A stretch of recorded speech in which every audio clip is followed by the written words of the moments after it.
Hello guys, आप सभी का हमारे चैनल पे स्वागत है। तो मैं वांगशियन फैन फैशन का नेक्स्ट पार्ट लेके आई हूँ। उम्मीद है आपको अच्छा लगेगा। तो प्लीज़ चैनल को सब्सक्राइब कर लीजिए और वीडियोस को लाइक कर लीजिए। तो आज का पार्ट मैं स्टार्ट करती हूँ। पिछले बार में देखा था कि जो वेंग होता है वो फ्रस्ट्रेट हो रहा था। एक तो पहले वो अपनी प्रेगनेंसी में होता है, उसको पहले आजकल मूड स्विंग चल रहे होते हैं। कभी वो एकदम से इतना गुस्सा हो जाया करता था, तो कभी एकदम से वो इतना हैप्पी है, तो कभी रोने लगता था बिना बात पे ही। कभी वो कुछ खा था, कभी कुछ नहीं खाता। और जो वांगजी होता है उसको बहुत ज़्यादा मतलब कि उसे केयर करनी पड़ती थी वेंग की। और वेंग आजकल नोटिस कर रहा था जो वांगजी होता है उसने उसको टच नहीं किया होता है। तब से वेंग और वांगजी की मैरिज हुई होती है। तो वेंग को इस बात पे गुस्सा भी होता है। तो एक दिन वो वेंग खुद जाता है वांगजी के पास, अपना मतलब कि पैर स्टार्ट वही करता है और वो जाके वांगजी की लैप पे बैठ जाता है और उसके हाथ मतलब कि फ्लर्टी वे में रोमांटिक बातें करने लग जाता है। और उसको मतलब कि वेंग जो होता है वांगजी को किस करता है, कभी चिक्स पे, कभी ईयर पे, तो कभी लिप्स पे।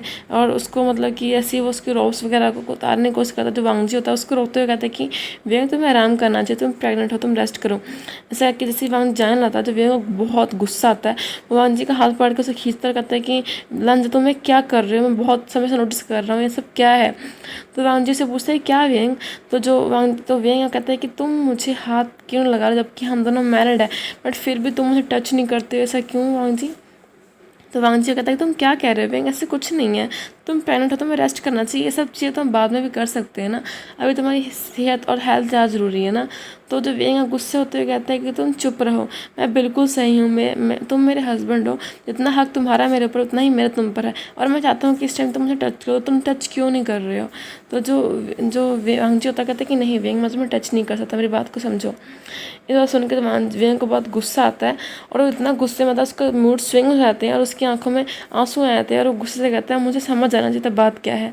और वेंग कहता है कि मैं समझ गया, तुम मुझसे प्यार नहीं करते हो, जब से मैं प्रेग्नेंट हुआ हूँ तुम्हारा प्यार मेरे लिए ख़त्म हो चुका है, और जब से मैं शादी करके इस क्लैन में आया हूँ तुम्हारा इंटरेस्ट भी मुझसे ख़त्म हो चुका है। तुम ना तो अब मेरी तरफ देखते हो ना तुम मुझसे प्यार करते हो, अब बस बहुत हो गया, मैं अब और ऐसे नहीं ऐसे रह सकता। तो वांग जी उसका हाथ पकड़ता कहता वेन तुम कहाँ जा रहे हो, बट वेंग उसकी एक नहीं सुनता, उसका हाथ हटाते हुए कहते खबरदार मेरे पीछे आए तो मुझे अकेला छोड़ दो। वो रोते हुए जो वेंग होता है वहाँ से निकल जाता है, वांग जी उसके पीछे पे जाता है, बट जो वेंग होता है बहुत गुस्से में अपने स्वॉर्ड में बैठ के वहाँ से निकल जाता है और वांग जी उसको पीछा करता रहता है, उसको ढूंढता रह जाता है कि वेंग कहाँ चला गया। और जो वेंग होता है वो गुस्से में फॉरेस्ट में होता है, तभी जो वहाँ पे उसको जो वैनिंग होता है वो मिलता है और वो वैनिंग को देखता है। वैनिंग से पूछता है कि वैनिंग तुम यहाँ पे क्या कर रहे हो, और वेंग की काफ़ी स्वेलिंग होती है। तो वैनिंग कहता है कि मैं तो यहाँ पे हर्ब्स लेने आया था वैनशिंग के कहने पर। और वो कहते हैं तुम लोग यहाँ ही रहते हो। तो वैनिंग कहता है कि हाँ, मैं और वैनशिंग अब यहीं रहते हैं इसी फॉरेस्ट में सबसे दूर, और अपना मतलब कि अपना वो कल्टीवेशन सुधार रहे हैं और ताकि अपना हम एक अपना अलग सेट बना सकें। और तो वहाँ वेंशिंग भी आती है और वेंशिंग देती है, जो वेइंग कंडीशन अच्छी नहीं होती है, वो काफ़ी गुस्से में होता है, उसकी मतलब आँखें काफ़ी फैली हुई होती हैं। और तो जो वेइंग होता है उसके थोड़ा स्टमक में पेन होने लगता है उसको।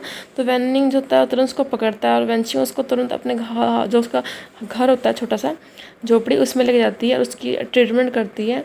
और देखती है कि और वो देखती है कि जो वेंग होता है वो काफ़ी स्ट्रेस ले रहा होता है, जिसके कारण उसको ना कभी कभी ऐसा हो जाता है स्ट्रेस के कारण कि वो कभी कभी बेहोश हो जाया करता था, उसको मतलब कॉन्शियसनेस खो दिया करता था अपनी। तो जो बेंचिंग होती है उसको मतलब टेस्ट वगैरह करती है, उसकी जो पल्स होता है चेक करती है, और वो भी काफ़ी अप एंड डाउन्स होते हैं। मतलब को पता होता है कि जो वेंग है असल काफ़ी गुस्सा कर रहा होता है, वो मतलब कि आजकल उसकी हेल्थ कंडीशन ठीक नहीं होती है। और जब वेंग को आराम करने देती है, जब वेंग को होश आता है इस बारे में उससे पूछती है और उस मास्टर जो लैन होते हैं उनके बारे में पूछती है, तो वेंग मना करता है कि वो अब गुस्सू नहीं जाएगा और वो यहीं रहेगा कुछ समय के लिए। तो वेंशिंग दे कहती है तुम ऐसे कैसे, तुम प्रेग्नेंट हो और तुम किसी को बता के आए। तो वेंग कुछ नहीं कहता, वो कहता है कि जो लामन जी है वो उससे प्यार नहीं करता, उससे केयर नहीं करता, और तो इसलिए उसके पास नहीं जाएगा वो। तो वेंशिंग उससे पूछते ऐसे क्यों, बट वो उसको कुछ नहीं बताता। वो कहता है कि देखो अगर तुम मुझे यहाँ रह सकते हो तो बताओ, वरना मैं कहीं और चला जाऊँगा। ये बात सुन के जो वेंशिंग है वो मान जाती है, क्योंकि वो मान जाती है कि जो वेंग कहीं और जाए उसकी कंडीशन सही नहीं होती है और इस टाइम फॉरेस्ट में काफ़ी जंगली जानवर हो सकते हैं और वेंग शायद अपने आप को प्रोटेक्ट ना कर सके।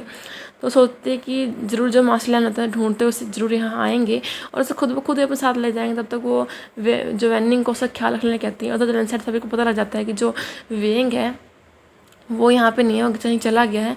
इस पर जो उसके अंकल होते हैं वांग जी बहुत गुस्सा करते हैं, उसको बहुत बात सुनाते हैं, कहते हैं कि तुम अपनी जो वाइफ है उसका ख्याल नहीं रख सके, वो इस टाइम प्रेगनेंट है और वो कहाँ चली गई। तो इस बात पर जो लावन जी है वो भी कहता है कि ये आपकी पनिशमेंट के कारण ही हुआ है। इस बात को सुन के जो उनके कान खड़े रहते हैं और वो पूछते हैं कैसी पनिशमेंट हुई लावन जी।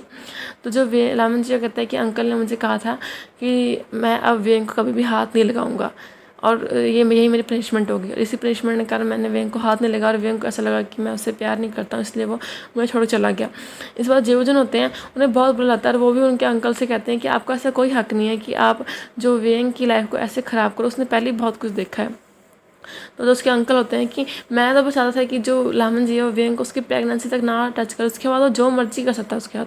तो फिर जो लामन जी है वो कहता है कि बट आपने तो ऐसा नहीं कहा था। तो वो कहते हैं कि मैं तुम्हें बताना भूल गया था, तुम्हें ये बात वेंग को बता देनी चाहिए थी ना।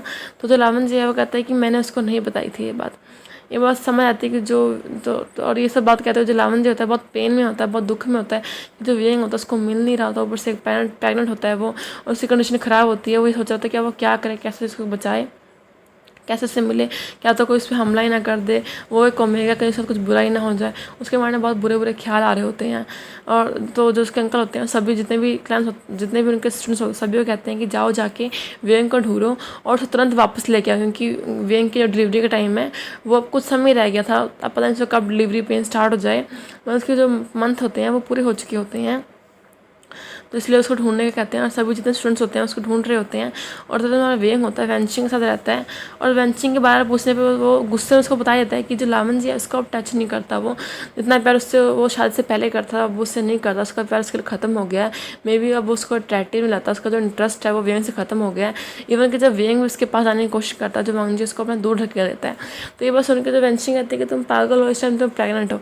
और मुझे लगता है कि जो मास्टर जो लैन है वो नहीं चाहते कि तुम्हारे और तुम्हारे बेबी को कुछ हो, वो तुम्हारी लाइफ में रिस्क नहीं ले जाते। और तो बस तुम्हारी बॉडी पहले बहुत वीक है, तुम बहुत ज़्यादा स्ट्रेस लेते हो, इससे कारण तुम्हारी कंडीशन ठीक नहीं है, तो शायद इसीलिए वो तुमसे दूर रहते हो। ये बस सुन के वेंग वो सोचता है कि क्या सचमुच ऐसा है। और फिर उसको लगता है कि क्या आप तो ऐसा हो सकता है, बट वो कहता है कि नहीं ऐसा नहीं है लावन जी, ऐसा नहीं है। वो फिर भी वो मुझे हग भी नहीं करता, मुझे प्यार नहीं करता। वो कहता है नहीं ऐसा कुछ नहीं है और मैं कहीं नहीं जाऊँगा। तो ये सब बातें वो सुन रहा होता है। जो वंशी होती है वो ध्यान सुनती है उसकी बातों को और उसको ऐसा लगता है कि जो वेंग है उसके मूड स्विंग्स की वजह से ऐसा होता है। और फिर वो क्या करती है वंशी एक जो पत्र है उसको लिख के वेनिंग के हाथ से जो गुस्सों भेजती है, जिसको जो लावंजी को मिलता है। और ये पढ़ के लावंजी को पता लगता है कि जो वेंग है वो कहाँ है। और जो लावंजी होता है तुरंत निकल जाता है अकेले ही वेंग से मिलने के लिए। और जो हमारा वेंग होता है वो शाम के समय बाहर जो उनका हट होता है उसके बाहर बैठा होता है और मिट्टी से ऐसे ही कुछ कर रहा होता है। तभी जो लावन जी है वहाँ पे आता है और जो वेंग की ज़रूरत पड़ती है वाइट शूज़ पहने हुए लड़का खड़ा होता है और वे उन्हें देखता है कि तो लावन जी है। तो फिर वो कहता है लंजा तुम यहाँ पे। और लावन जो देख के वो तुरंत भागने लग जाता है। जो लावन जी होता है उसको पीछे से पकड़ता है, उसको हक करता है, कहता है कि वेंग प्लीज़ मत जाओ मुझे छोड़ के। और तो वेंग वो स्टिफ रहता है, वो भाग नहीं पाता और कहता है कि मुझे जाने दो। और उसके हाथों में जब मिट्टी लगी होती है वो वांग जी के रोज़ पे लग जाती है और वांग जी उसको आगे तरफ घुमा कर उसको फिर से हक करता है, कहता है प्लीज़ वेंग मुझे छोड़ के मत जाओ, मैं तुमसे बहुत प्यार करता हूँ, प्लीज़ मुझे छोड़ के मत जाओ। तो वेंग कहता है कि तुम मुझसे प्यार नहीं करते हो। तो कहते तुम्हें ऐसा किसने कहा। तो वेंग उससे गुस्से से रोते हुए कहता है कि तुमने मुझे हाथ लगाया, तुमने मुझे कभी अपने लव का इजहार किया। तो ये बस उनके जो लावन जी है उसकी आंखों से भी आंसू आते गए हैं। और फिर वो कहता है कि मैं तुम्हें ऐसे नहीं कर पाया वेंग, क्योंकि मुझे पनिशमेंट मिली थी। तो लावन जी वेंग की आंखें बड़ी बड़ी रहती, कहते कौन सी पनिशमेंट। तो जो वेंग है बताता है कि जो उसके जो अंकल है उन्होंने उसको क्या पनिशमेंट दी थी। और इस पनिशमेंट को सुन के जो वेंग है उसकी तो आँख खुली खुली रहती है कि जो उसका जो अंकल है वो किसी को ऐसी पनिशमेंट दे सकता है। और तभी जो उसके अंकल थे वो भी वहाँ पे आ जाते हैं और वेंग को समझाते हैं कि जो उन्होंने पनिशमेंट इसलिए दी थी क्योंकि इसमें वेंग की भलाई है, क्योंकि जो वेंग की बॉडी बहुत कमज़ोर है, उन चाहता कि उसकी जो बेबी है उसको कुछ हो, तो इसलिए उन्होंने उसको ऐसी पनिशमेंट दी थी, इसमें उसका ही भला है। बट जो वेंग होता है वो सोचता है कि अब वो क्या करे। तो फिर मैं इसी हद इस पार्ट को एंड करती हूँ। हम नेक्स्ट पार्ट में देखेंगे कि क्या होता है। उम्मीद है आपको